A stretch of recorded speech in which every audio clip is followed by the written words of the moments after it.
저희가 이제 박근혜 탄핵 과정을 되짚어보면 그 당시 이제 박근혜 그 여당 측에서 상당 부분의 그 이탈표가 발생하기도 했었고 그 당시 박근혜 탄핵에 대해서는 전 국민적 여론이었기 때문에 이거에 대한 저항감이 거의 없었다시피 했는데 이번 윤석열 탄핵 과정은 박근혜와는 상당히 지금 판이하게 다른 것 같습니다. 국민의힘에서 나오는 멘트들이 상당히 심상치 않은 멘트가 나오고 있고 아마도 한덕수는 그것을 뒷배삼아서 저렇게까지 버티는 게 아닌가 싶기도 한데요. 최근 국민의힘의 상황에 대해서 좀 어떻게 지켜보고 계신가요? 그 박근혜 탄핵 때와는 완전 다른 분위기죠. 저는 첫 번째 박근혜 탄핵을 한번 경험했지 않습니까? 네. 예, 그리고 본인들이 어찌됐건 간에 제일 1당은 되지 못했습니다만 일단은 어찌됐건 간에 100석이 넘는 의석들을 계속 확보를 했잖아요. 네. 이 사람들. 학습 효과가 생긴 것 같습니다. 우리는 그래도 안 죽어. 이런 식의 학습 효과가 생긴 것 같아요. 그러다 보니까 이미 많이 널리 회자됐던 윤상현, 1년 지나면 다 잊어버려. 네. 그리고 나서 자기 의 있는 사람이라고 동네에서 칭찬받았다. 이런 말도 안 되는 개소리를 짓거린 적이 있었죠. 근데 25일 날요, 권성동 원내대표도 거의 그에 버금가는 예. 제가 개소리라고 표현하겠습니다. 도구 사운드 개소리를 짓거렸어요. 지역 가면 욕먹겠지만 얼굴 두껍게 해야 지역 가면 욕먹겠지만 얼굴 두껍게 하랍니다. 네. 제가 보기에는 윤상원 망언의 이탄이에요. 근데 제가 보니까 이 사람들 둘이 공통점이 있습니다. 예. 윤상현 씨 완전히 친박 중에 친박이었고 옛날에 박근혜 대통령 당시에 박근혜를 누님이라고 불렀던 사람이에요. 네. 얼마 전에 명태균 황급폰이 또 열려졌죠. 이 사람 새빨간 거짓말 한 거 드러났습니다. 거기에 뭐라고 얘기합니까? 윤석열을 형님이라 그러고 김건희를 형수라 그래요. 네. 예. 하여튼 이런 사람인데 이 사람도 예전에 박근혜 탄핵 이후에 공천 못 받아가지고 무소속으로 나가서 됐어요. 네. 권성동 보십시오. 박근혜 탄핵 때 탄핵소추위원이었어요. 이 사람 바른미래당 갔다가 다시 국민의힘 복당했는데 자유한국당 지난 2020년 총선에서 공천 못 받아요. 무소속으로 나와서 당선됐습니다. 네. 예. 둘 다 무소속으로 나와서 당선된 이게 있다 보니까 야 좀 버티면 돼. 뭐 이런 부분이 있고요. 두 번째 부분은 국민의힘이 지금 이런 이유 중에 하나는 뭐냐면 22대 총선이 오래 있었습니다. 4월 9일이요. 네. 그래서 이 사람들 임기는 2028년까지예요. 3년도 넘게 남았네요. 3년 넘게 남았습니다. 네. 그러다 보니 소위 말해서 이 또한 지나간다. 시간이 약이다. 이런 식으로 생각을 하는 거예요. 당장 내 국회의원, 내 임기는 너무 많이 남았어. 국회의원 임기 1년 남았다고 칩시다. 이 사람들 이럴까요? 못했겠죠. 저는 예. 이렇게 할 예. 수 없다고 봐요. 이렇게 할 수 없다고 보는데 막 무릎 꿇고 지금 절하고 난리가 났을 텐데 임기가 너무 길게 남았어. 이 또한 지나가. 시간이 약이야. 이 사람들 지금 버티게 하는 명분이 저는 임기가 가장 크게 있다고 보여지는 겁니다. 그리고 지금 뭐 윤상현도 그렇지만 권성동 씨 한마디 더 할게요. 많은 국민들이 아직 잊지 못하는 부분이 있습니다. 대한민국 단군 이래 최대의 채용 비리가 뭔 줄 기억하시죠? 아, 강원랜드. 네, 맞습니다. 강원랜드 채용 비리죠. 그때 당시에 정점에 있었던 사람이 와서 권성동이에요, 권성동. 네. 그래서 재판까지 받았는데 이게 벅꾸라지 아니겠습니까? 검사 출신. 그래서 결국 무죄 판결이 나왔어요. 그러면서 소위 말해서 지역 내에서 채용 이거 다 했기 때문에 무소속이 돼도 된다. 소위 말해서 뭐 강릉은 권성동 공화국이다 이런 얘기까지 했는데요. 천년만년 갈 것 같습니까? 그러지 않아요. 전 벌써 댓글 보니까 야 이렇게 되면 강원도 막 분명히 그런 얘기까지 우리 시민 여러분들이 여러 가지 얘기했는데요. 시청자 여러분 권성동 이런 사람 그대로 두면 안 됩니다. 정말 쓴맛을 한번 보여줘야 돼요. 예. 예. 지금 말씀하신 걸 곰곰이 생각해 보니까 지금 이제 오세훈이나 그러니까 기초자치단체장, 광역이나 이런 단체장, 국민의힘 출신의 단체장들은 그나마 국민 여론에 부합하는 그런 방향으로 멘트가 전환되었지만 오세훈, 왜냐면 이제 이 사람들은 오세훈과 선거가 김태흠, 그다음에 이건 약간 다르지만 네. 그 홍준표 시장 홍준표. 같은 경우 며칠 전에 이제 사실상 대선 출마 선언했지 않습니까? 예, 이 사람들은 이제 태세가 좀 빠른 거죠. 왜냐면 지방선거가 1년 반밖에 안 남았어요. 그쵸. 그러니까 이 사람들 이제 자기의 그 신병과도 연관이 있는 문제니까 국민 여론에 부합하는 멘트를 하는 것이고 권선동, 윤상현, 권영세 등을 포함한 국민의힘 국회의원들은 3년 이상의 본인 네, 임기가 네. 남아있다 보니까 자기들이 하고 싶은 말을 그냥 다 내뱉는 그런 맞습니다. 상황이 아닌가 생각이 들고, 최근에 이제 윤상현 의원이 또 이런 말도 했어요. 그 전농이죠. 윤석열 체포 전농 트랙터 행진이 남태령 고개에서 막혀서 거기서 이제 정말 그 2만여 명의 시민들이 그 밤을 새워서 남태령 전투를 지켜주었기 때문에 이제 트랙터가 관사 앞까지 갈 수 있었는데, 이 상황과 관련돼서 몽둥이 찜질을 뭐 해야 된다는 등 이런 망언까지도 윤상현이 서슴지 않고 내뱉을 수 있었습니다. 제가 한마디 좀 말씀드리면요. 반사. 미친 개는 몽둥이로. 네. 미친 개, 윤상현은 몽둥이로. 그리고 한 가지 더. 예전에 그 재봉틀 발언이 있었죠. 예. 재봉틀. 윤상현 씨한테는 필요한 게 재봉틀인 것 같습니다. 네, 여기까지.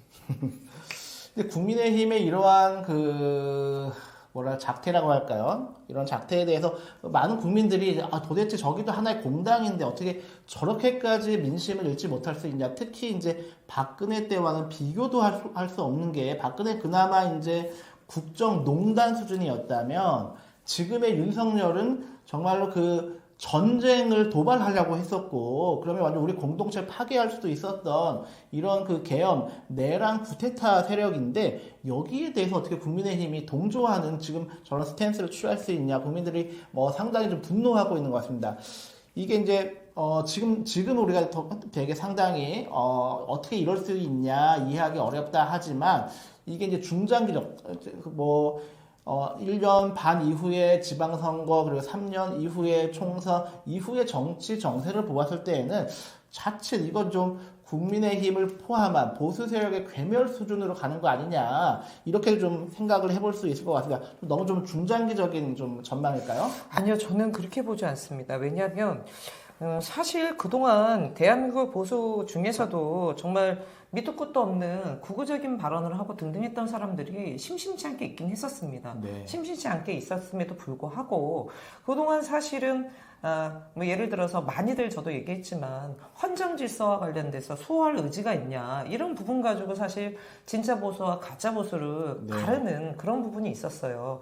저는 대한민국에 있어서 보수가 모두게 나쁘다고 생각하지 않습니다. 뭔가 질서의 안정, 유지 이런 측면을 고려하는 게 우선순위에 가치에 두기 때문에 그렇고요. 특히 저는 이 사람들 가짜 보수, 사이비 보수라고 보는 것 중에 뭐냐면, 보수의 가장 첫 번째 내거는 게 국민의 생명, 안전, 그렇죠. 그렇지만 안보, 네. 이런 부분을 우선 가치로 내놨는데, 이 사람들은요, 북한에게 의도적으로 NNL 침범해가지고 북풍을 일으켜서 소위 말해서 그거를 명분으로, 그거를 정당성 삼아서 내란을 일으키려고 했던 거예요. 소위 말해서 대한민국 국민들한테 총뿌리를 겨누려고 했던 겁니다. 이거를 보수라고 할 수가 없어요. 이거는 그렇죠. 가짜입니다. 사입이에요. 이거는 사실은 내란이 아니라 외환에까지 지금 기획을 했던 의도가 있습니다. 근데 국민의힘에 있는 사람들, 제가 보기엔 지금 국민의힘이 아니라 국민의 짐도 아니에요. 국민의 적을 자처하고 있어요. 국민의 적을 자처하고 있는 겁니다. 외환까지 지금 벌려고 했던 이 정도가 되면요, 석고대죄를 해도 부족할 판이에요. 본인들이 대통령을 만든 집권여당 아니겠습니까? 그런데 최근에 권영세 비대위원장 되고 나서 자기 인준 다 거치고 30일쯤에 대국민 사과한다? 장난합니까, 지금? 예? 아니, 지금 불법 비상계엄 벌어지고 나서 납작 엎드려서 사과해도 부족할 판인데 이제 와서 무슨 엎드려 절박입니까? 오늘 길 가다 우연히 봤는데 국민의힘 하얀 바탕에 까만 글씨인가요? 현수막이 지금 곳곳에 네. 걸려 있습니다. 예. 이름이 뭐라고 제가 기억을 못했는데 책임지겠습니다. 이런 부분인가. 근데 네. 뭘 책임집니까?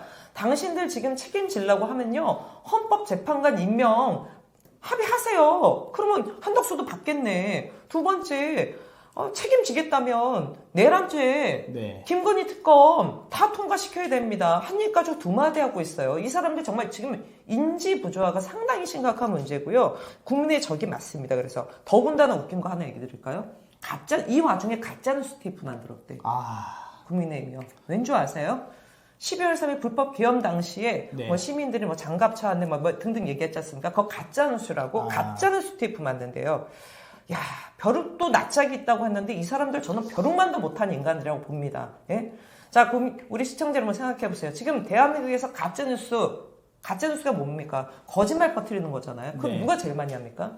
윤석열이에요. 한 입 갖고 두 마디 하지 않습니까?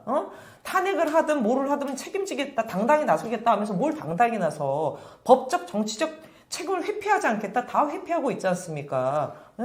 아니, 지난번에 11월 7일 날 명태균 황급범 1차 했을 때 자기는 공관위원장이 정진석인 줄 알았대. 그랬는데 며칠 전에 황급범 열려진 거 보니까 윤상현이라고 버젓이 얘기해야 돼. 아니, 대한민국에 지금 가짜뉴스 생산 공장이 어딘지 아세요? 윤석열. 네, 맞습니다. 윤석열입니다, 지금. 그러면서 무슨 자기네들의 가짜뉴스 TF야. 벼룩도 진짜 낯짝했는데 이 인간들은 벼룩만도 못한 인간들입니다. 제가 또 흥분을 했네요. 아니요. 제가 지금 국민의힘의 스탠스가 보수 세력의 괴멸로까지 제가 이제 중장기적이긴 하지만. 네, 저는 동의합니다. 좀 그렇게 전망하는 이유는 한국 보수가 내세우는 게 크게 두 가지. 하나가 반공이고, 하나가 한미동맹인데, 두 번째 대목, 한미동맹에 있어서 정말 누구도 상상하지 못했었던 것을 이들이 자행하려고 하지 않았습니까? 주한미군을 사살해서 네. 전쟁을 도발하려고 했었던 것이 바로 이 구테타 세력입니다. 한미동맹을 가장 중요시하는 보수인데 만약에 보수라고 한다면 이것을 어떻게 받아들일 수 있을 것인가 때문에 지금 그 박근혜 탄핵 당시에 박근혜와 유일하게 그 대담 인터뷰했던 게 정규재였잖아요. 정규재 씨조차도 이 윤석열 일당에서 도저히 용납할 수 없다. 이런 보수 인사들의 자기 증언이 지금 곳곳에서 터져 나오고 있는 실정입니다. 이러한 점에서 지켜보았을 때 이것은 결국 보수 세력의 괴멸로 가지 않을까. 근데 하지만 현재 국민의힘 국회의원들은 자기 임기가 무려 3년도 넘게 남아있기 때문에 그러거나 말거나 자기 생존만을 이렇게 국민과는 전혀 상관없이 자기 생존만을 외치고 있는 게 아닌가 그렇게 좀 전망이 좀 되고 있습니다. 지금 정규재 씨 말씀하셔서 덧붙이면요. 저는 제가 이 사람의 얘기에 동의할 줄 몰랐습니다. 정규재만이 아닙니다. 조갑재. 네. 월간 조선 조갑재 씨가 뭐라고 했는지 기억하시죠, 여러분? 지금 국민의힘 윤석열 정부를 두고 이적단체라고 얘기했습니다. 네. 예, 조갑재 씨마저도 이렇게 얘기를 했어요. 네. 제가 어떻게 조갑재, 정규재 씨 이 얘기에 내가 태어나서 동의할 거라고 나 꿈에도 못했는데 네. 그런 얘기가 지금 서슴없이 나오고 있는 상황입니다. 네. 예. 이유는 딴 게 아니고 헌법에 대한 관점 때문이에요. 적어도 조갑재나 정규재 입장에서는 그들이 생각하는 헌법적 가치가 있는데 윤석열 일단 그 헌법적 가치를 완전히 깡그리 무시하고 헌법을 넘어서는 불법적 위헌을 지금 자행하고 있기 때문에 그런 보수 인사들조차도 윤석열 일당을 도저히 용납할 수 없다. 그렇게 지금 나오고 있는 게 아닌가 좀 생각이 됩니다.